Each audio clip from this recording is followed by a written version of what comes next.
جربت معاكم قبل كده الكاراتيه اللي بيكسب اللي اسمه برو. بس مؤخرا بقت الهدايا بتاعته مش قد كده.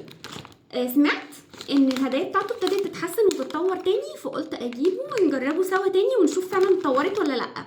جبت الطعم اللي بالفلفل الحلو واللي بالجبنه. الجبنه عشان بيبقى غالبا احسن طعم، واللي بالفلفل الحلو بيقولوا الاحمر والبينك بيطلع فيهم هدايا احلى يعني. فهنشوف. هنبتدي بالجبنه من برو، وسعر الكيس ده طبعا عارفين انه 30 جنيه. استخسرته شويه بس قلت لو الهدايا حلوه هتعوض كتير. تعالوا نفتح ونشوف. بسم الله.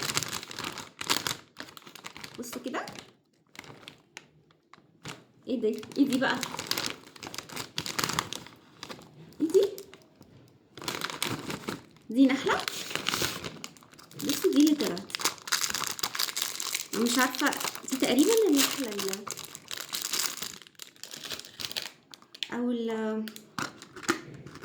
او يا جماعه دي لذيذه. بصوا اللي هي بتعمل كده دي حلوه قوي. هي لذيذه وخامتها حلوه جامده، بس يعني انا لو اعرف ان دي اللي هتطلع برضو ما كنتش هجيبه. انا مستنيه العوض بصراحه من الكيس التاني اللي هو البينك. ادوق الكاراتيه.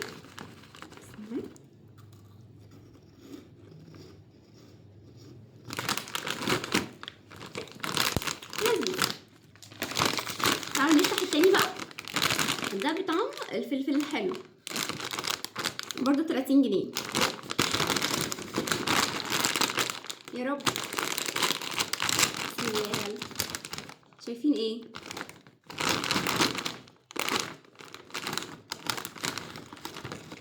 ايه ده؟ نضارة شمس. مفيش حاجة تاني، هو كده بس. تعالوا نشوف نضارة الشمس. طلعت نضارة شمس. والله هي شكلها حلو بصراحة، يعني شكلها لذيذ ومش اي كلام يعني.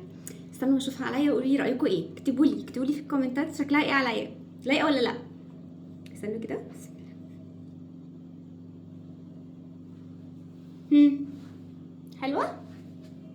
حلوه شايفيني؟ انا شايفاكوا عامه. لذيذه والله. يبقى احنا كده كسبنا النضاره دي، وكسبنا اسمه ديسبنسر ولا اسمه ايه مش عارفه، بس كده لذيذ حلوين كده. انا مش ندمانه قوي. بس كده دول الهدايا اللي كسبناهم في برو. تعالوا ندوق بقى اللي بالفلفل ده. حلو برضه، بس انا بصراحه جايباهم عشان الهدايا. فالنضاره ودي حلوين قوي. انا فرحت بدي اكتر كتير. وفعلا انا حاسه ان الهدايا ابتدت تتعدل عن الاول شويه. كانت قبل كده بيطلع توك بقى وحاجات ملهاش لازمه كده. لا كده حلو، كده ممكن اجرب تاني. بس كده، باي باي.